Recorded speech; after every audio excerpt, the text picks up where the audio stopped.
Hello అండి, నమస్తే. నా పేరు Babu. Welcome to my channel Babu UK 999. So ఈ వీడియోలో చాలా విషయాల గురించి మాట్లాడుకుందాము. ఫస్ట్ వచ్చేసి, నిఖిల్ అంటే నాగమణికంఠకి కోపంగా ఉందా, లేక నాగమణికంఠ మనసులో మంట ఉందా? ఏదన్నా అనుకోండి, దీనికి కారణం నిఖిల్ నిన్న తను ఎలిమినేట్ అవ్వడానికి వేసిన ఓటు. నిఖిల్ ఒక్కడే కాదు, ఇంకొక ముగ్గురు కూడా వేశారు. కానీ నిఖిల్ మీద మాత్రమే నాగమణికంఠకి కోపం ఉంది. సో ఇక్కడ ఏంట్రా అంటే, మీరు బాగా గమనిస్తే టార్గెటింగ్ ఉన్న మనుషులు, కంటెంట్ ఇచ్చే వాళ్ళు మాత్రమే బిగ్ బాస్లో ఉండగలుగుతారు. లేకపోతే బిగ్ బాసే వాళ్ళని ఏదో ఒక విధంగా పంపించేస్తారు. కంటెంట్ అనేది ఇవ్వాలి. అది పాజిటివ్గా కావచ్చు, నెగిటివ్గా కావచ్చు, కంటెంట్ అయితే ఇవ్వాలి. సో ఈ విషయాల గురించి మాట్లాడుకునే వీడియోలకు వెళ్ళే ముందు ప్లీజ్ దయచేసి సబ్స్క్రైబ్ అయితే చేసుకోండి, లైక్ చేయండి, షేర్ చేయండి. వీడియోస్ చూస్తున్నారు కానీ సబ్స్క్రైబ్ అయితే ఎవరూ చేసుకోవట్లేదు. మీ సబ్స్క్రైబ్స్ నాకు చాలా ముఖ్యం. మీరు సబ్స్క్రైబ్ చేసుకోవడం వల్ల నాకు ఇంకా ఇంట్రెస్ట్ వస్తుంది చెప్పడానికి. సో వీడియోలోకి అయితే వెళ్ళిపోదాము. మణికంఠ గారికి నిఖిల్ అంటే కోపం ఉందా? నేను ఇదే అంటున్నా. ఇంకొక ముగ్గురు కూడా నామినేట్ చేశారు, కానీ ఆ ముగ్గురు జోలికి వెళ్ళట్లేదు. ఈవెన్ విష్ణుప్రియ గురించి కూడా కొద్దిగా బ్యాక్ బిచ్చింగ్ అయితే చేశాడు. తను అలా వచ్చి వాటర్ ఇచ్చింది, నాకు పెళ్ళయింది, నాకు 2 పిల్లలు ఉన్నారు. సో ఇక్కడ వచ్చేసి క్యాజువల్గా వచ్చి వాటర్ ఇచ్చింది, తను క్యాజువల్గా మాట్లాడింది, తను ఎలిమినేట్ చేయడానికి కారణం కూడా చెప్పింది. కానీ దాన్ని నెగిటివ్ వేలో చెప్పాల్సిన అవసరం లేదని నేను అనుకుంటున్నాను. విష్ణుప్రియ తనని ఎలిమినేట్ చేసిందని వచ్చి తనకి వాటర్ ఇచ్చి తన సైడు ఏముందో చెప్పాలని చూసింది, అంతేగాని ఇక్కడ నాగమణికంఠని బ్యాట్ చేయాలి లేకపోతే ఇంకోటి చేయాలని విష్ణుప్రియ ఉద్దేశం కాదు. కాబట్టి విష్ణుప్రియ గురించి నాగమణికంఠ అన్నది మటుకు కరెక్ట్ కాదు. సో నాకు పెళ్ళయింది, పిల్లలు ఉన్నారు, దానికి దీనికి అసలు సంబంధం లేదు. నాగమణికంఠ గారు ఇలానే వెళ్తే ఫ్యూచర్లో చాలా నెగిటివ్ అయ్యే ప్రమాదం అయితే ఉంది. ఆలోచించుకోవాలి నాగమణికంఠ గారు. ఎందుకంటే నేను ఒక చిన్న విషయం అయితే చెప్తాను. పెద్ద యూట్యూబర్లు, బయట బాగా ఫేమస్ అయిన వాళ్ళు బిగ్ బాస్ హౌస్లోకి వచ్చి చాలా నెగిటివిటీని మూట కట్టుకున్నారు. మీరు చూసే ఉంటారు ప్రీవియస్ బిగ్ బాస్లో. సో ఇప్పుడు వచ్చేసి ఇలా వెళ్తే నాగమణికంఠ గారికి నెగిటివ్ అయితే వచ్చే అవకాశం ఉంది. నాగమణికంఠ గారు ఆలోచించుకొని ముందుకు వెళ్ళాలి. లేదు ఇలానే కంటెంట్ ఇవ్వాలని ఆయన డిసైడ్ అయి ఉంటే మనం ఏం చేయలేం. ఎందుకంటే బిగ్ బాస్ హౌస్లోకి వెళ్ళే ప్రతి కంటెస్టెంటు ఒక మైండ్తో వెళ్తారు, ఒక సెట్ ఆఫ్ మైండ్తో వెళ్తారు. కాబట్టి మనము బయట నుంచి చూసి జడ్జ్ చేయలేము.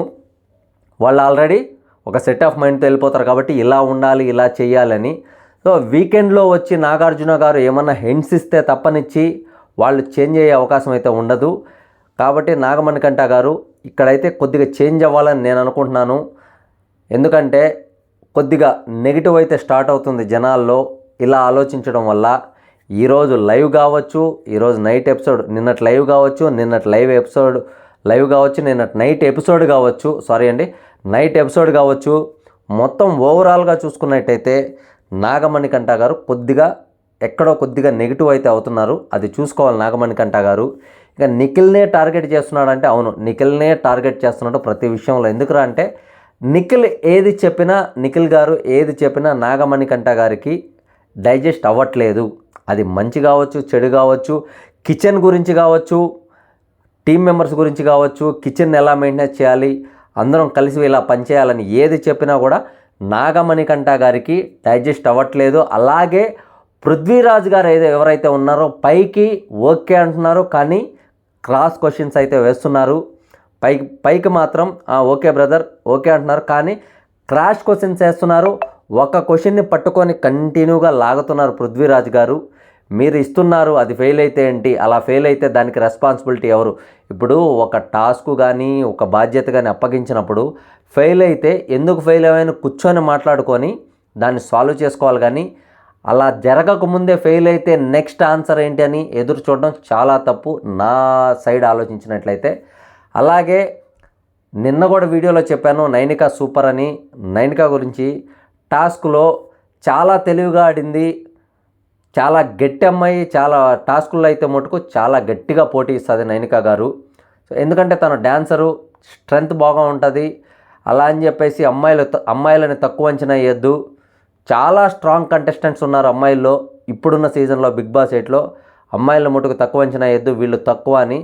ఒకరు కరాటే ఫైటర్ అయితే, ఒకరు డ్యాన్సరు, మంచి స్ట్రెంగ్త్ ఉన్న ఫైటర్లు అయితే బిగ్ బాస్ 8లో ఉన్నారు.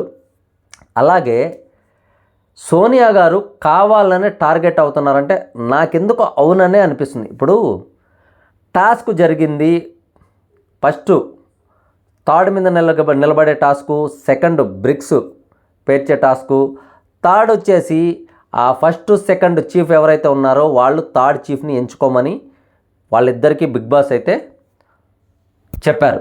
సో వాళ్ళకే ఇచ్చేస్తారు డిసిషన్. ఈ క్రమంలో శేఖర్ భాషా గారు, బేబక్క, నబీల్ అఫ్రీది గారు అండ్ యష్మి గౌడ గారు, వీళ్ళు నలుగురు మిగిలారు. వీళ్ళ నలుగురిలో వీళ్ళు ఆల్రెడీ డిసైడ్ అయ్యారు. నిఖిల్ గారు అండ్ నైనికా గారు యష్మి గౌడనే చెయ్యాలని చెప్పేసి. సో వీళ్ళ ముగ్గురులో నబీల్ గారు వచ్చారు, క్వశ్చన్ అడిగారు. క్వశ్చన్ అడిగి అక్కడ నిఖిల్ గారు దానికి ఆన్సర్ చేయగానే అక్కడ గొడవ పడలేదు నబీల్ గారు. సో చాలా హ్యాట్స్ ఆఫ్ నబీల్ గారు, పాజిటివ్గా తీసుకున్నారు. నబీల్ గారికి అయితే చాలా హ్యాట్స్ ఆఫ్. తనని చీఫ్గా ఎంచుకోకపోయినా పాజిటివ్గా తీసుకున్నారు. దాన్ని గొడవ చేయలేదు, చాలా పాజిటివ్గా తీసుకొని ఓకే అని చెప్పి వెళ్ళిపోయారు. అలాగే శేఖర్ భాషా గారు కూడా పాజిటివ్గానే తీసుకున్నారు. కానీ ఒక దగ్గర పాయింట్ అయితే రేజ్ చేశారు, కానీ మళ్ళీ పాజిటివ్గా తీసుకొని గొడవ చేయలేదు. అలాగే బేబక్క గారు కూడా పాజిటివ్గానే తీసుకున్నారు, ఓకే అన్నారు. తను ఏదో పాయింట్ చెప్పాలనుకున్నారు, కానీ గొడవ అయితే పెట్టుకోలేదు. ఈ టాస్క్లో సంబంధం లేని సోనియా గారు ఈ టాస్కుల్లో గెలవని, అంటే టాస్క్కి ప్రమోట్ కూడా అవ్వలేదు. ఈ 6 మెంబర్స్లో ప్రమోట్ కూడా అవ్వని సోనియా గారు ఇక్కడ గొడవ పెట్టుకోవాల్సిన అవసరం లేదు. ఎందుకంటే final decision first chief, second chief అని చెప్పిన తర్వాత బిగ్ బాస్ వాళ్ళ డిసిషన్ వాళ్ళది.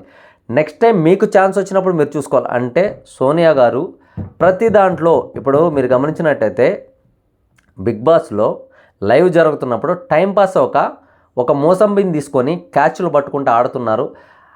దాన్ని నెగిటివ్ వేలో ఫుడ్ని ఇలా ధిక్కరిస్తారా? ఫుడ్ని ఎవరో అక్కడ ధిక్కరించలేదండి. ఒక మోసంబి తీసుకొని క్యాచ్లు ఆడుకుంటున్నారు. ఇప్పుడు ఫుడ్ని ధిక్కరిస్తున్నారా అది ఇదని చెప్పి ఇన్ని మాట్లాడేవాళ్ళు వీళ్ళే.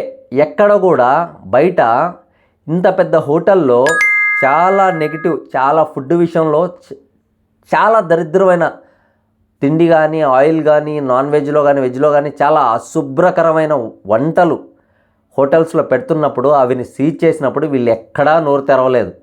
సోనియా గారు అక్కడ సోషల్ మీడియాలో కానీ బయట ఎక్కడ కూడా రెస్పాండ్ అవ్వలేదు. కానీ బిగ్ బాస్ హౌస్లో మాత్రం ఒక చిన్న మోసంబితో ఆడుకుంటే మాత్రం ఇంత రియాక్ట్ అయ్యేవారు. ఇలా రియాక్ట్ అయితే మీరే నెగిటివ్ అవుతారండి. మీరు కూడా ఆలోచించుకొని వెళ్ళాలి సోనియా గారు. ఎందుకంటే బిగ్ బాస్ హౌస్ ఇది, చిన్న ఓట్లకి ఉండాలి. ఎందుకంటే బిగ్ బాస్ హౌస్లో ఉండాలంటే మ్యాక్సిమం మనం కనిపించాలంటే జనాలు ఎలా తీసుకుంటారు మిమ్మల్ని? పాజిటివ్గా కనిపిస్తే జనాలు నెత్తిన పెట్టుకుంటారు, ప్రతి పాయింట్ తీసుకుంటారు జనాలు. ఈమె ఏం మాట్లాడుతుంది, ఈయన ఏం మాట్లాడుతున్నాడు, జనాలేం పిచ్చోళ్ళు కాదు, జనాలు కరెక్ట్గా పాయింట్ క్యాచ్ చేస్తారు. నాకు అనిపించింది ఏంటంటే ప్రతి చిన్న విషయంలో కూడా సోనియా గారు కావాలని ఇంటర్ఫియర్ అయ్యి ఆ చిన్నదాన్ని పెద్దది చేస్తున్నారు గొడవ. ఇలానే వెళ్తే సోనియా గారికే ఇబ్బంది. ఎందుకంటే అక్కడ వాళ్ళు ఆడుకుంటుంది ఒక్కరే కాదు. ఇప్పుడు శేఖర్ భాషా గారు ఆడుకుంటున్నారు, నిఖిల్ గారు ఆడుకుంటున్నారు, అండ్ అభయ్ నవీన్ గారు ఆడుతున్నారు, బేబక్క గారు ఆడుతున్నారు. కానీ వీళ్ళందరితో ఎవరితో గొడవ పెట్టుకోలేదు. శేఖర్ భాషా గారు వచ్చి అడగంగానే ఆయనతో మాత్రమే గొడవ పెట్టుకున్నారు.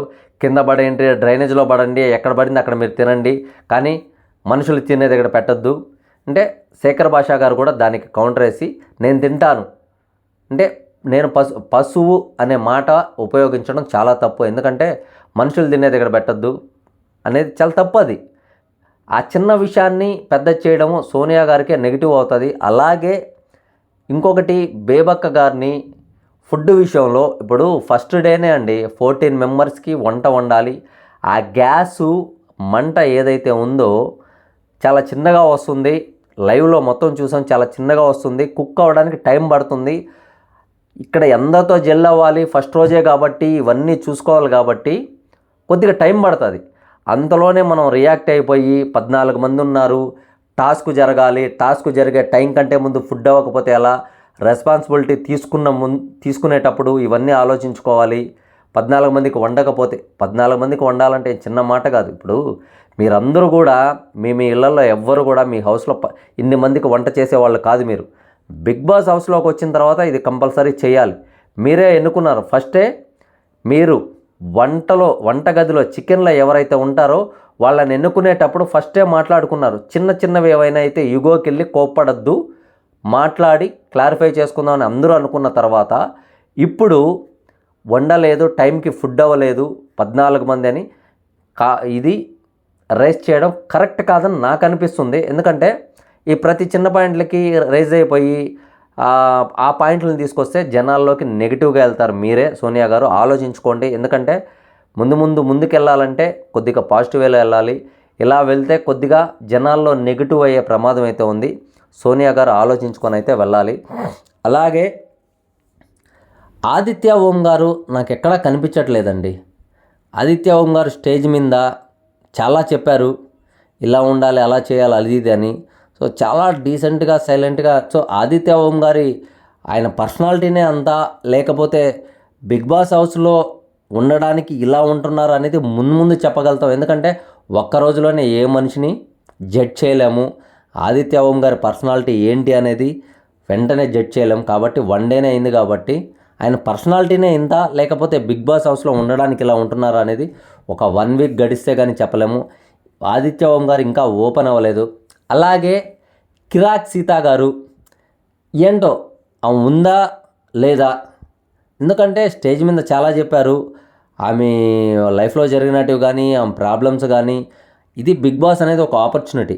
ఇక్కడ కనపడాలంటే అది ఎలా అయినా కావచ్చు, పాజిటివ్గా కావచ్చు, నెగిటివ్గా కావచ్చు.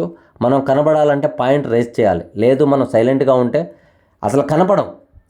జనాలు కాదు, బిగ్ బాసే తీసేస్తాడు. ఎందుకంటే బిగ్ బాస్ కూర్చొని పెట్టి ఎవరికి వీక్లీ పేమెంట్లు ఇచ్చుకుంటా వాళ్ళకి ఫుడ్ సర్వ్ చేస్తూ ఉండరు కదా. కంటెంట్ ఇచ్చే వాళ్ళని మాత్రమే బిగ్ బాస్ హౌస్లో ఉంచుకుంటారు. కంటెంట్ అంటే నిఖిల్ గారు, మణికంఠ గారు, నైనిక గారు, బేబెక్క గారు, శేఖర్ భాషా గారు, సోనియా గారు కూడా కంటెంట్ ఇస్తున్నారు. యష్మి గౌడ గారు కంటెంట్ ఇస్తున్నారు. ప్రేరణ ఓకే అనిపిస్తున్నారు. ప్రేరణ గారు ఆమె కూడా ఓపెన్ అవ్వాలి. ఆదిత్య ఓం గారు అయితే ఇంకా ఓపెన్ అవ్వలేదు. అండ్ నబీల్ అఫ్రీది గారు కూడా ఇంకా ఓపెన్ అవ్వాలి. అభయ్ నవీన్ గారు అన్నిట్లో ఉంటున్నారు, ఆల్రౌండర్గా ఉంటున్నారు. ఆయన నో ప్రాబ్లం. ఇంకా ఓపెన్ అవ్వాలి అందరూ. నాకు అనిపించింది ఏంట్రా అంటే నిఖిల్ గారు ఓకే, మణికంఠ ఓకే. వీళ్ళిద్దరు ఫైట్ ఏంట్రా అంటే ఫైనల్ వరకు తీసుకెళ్తుంది వీళ్ళిద్దరిని. ఎందుకంటే నిఖిల్తో ప్రతి చిన్న విషయంలో ఇప్పుడు మీరు బాగా గమనిస్తే నిఖిల్ గారు మాట్లాడుతుంటే కొన్ని మంది కాంప్రమైజ్ అయిపోతున్నారు. శేఖర్ భాషా గారు కావచ్చు, యష్మి గారు కావచ్చు, ఆదిత్య ఓం గారు కావచ్చు, అభయ్ నవీన్ గారు కావచ్చు, ఆఖరికి నబీల్ అఫ్రీది కూడా కాంప్రమైజ్ అవుతున్నారు. ఇక్కడ కాంప్రమైజ్ అవ్వంది ఎవరంటే సోనియా గారు అండ్ మణికంఠ. వీళ్ళు కాంప్రమైజ్ అవ్వట్లేదు. ఇంకొకటి నైనికా గారు 2 పడవల మీద కాళ్ళేస్తున్నారా ఏంటనేది మీకు నెక్స్ట్ వీడియోలో చెప్తాను. ఎందుకంటే నేను చూసినంత వరకు 24 అవర్స్ లైవ్లో చూసినంత వరకు నాకు కొన్ని విషయాలు తెలిసాయి. నెక్స్ట్ వీడియోలో చెప్తాను. నైనికా గారు 2 పడవల మీద కాలేస్తే అది నైనికా గారికే ఇబ్బంది. అది ఎందుకనేది మీకు నెక్స్ట్ వీడియోలో చెప్తాను. ప్లీజ్ దయచేసి అయితే సబ్స్క్రైబ్ చేసుకోండి, లైక్ చేయండి, షేర్ చేయండి. Thank you so much.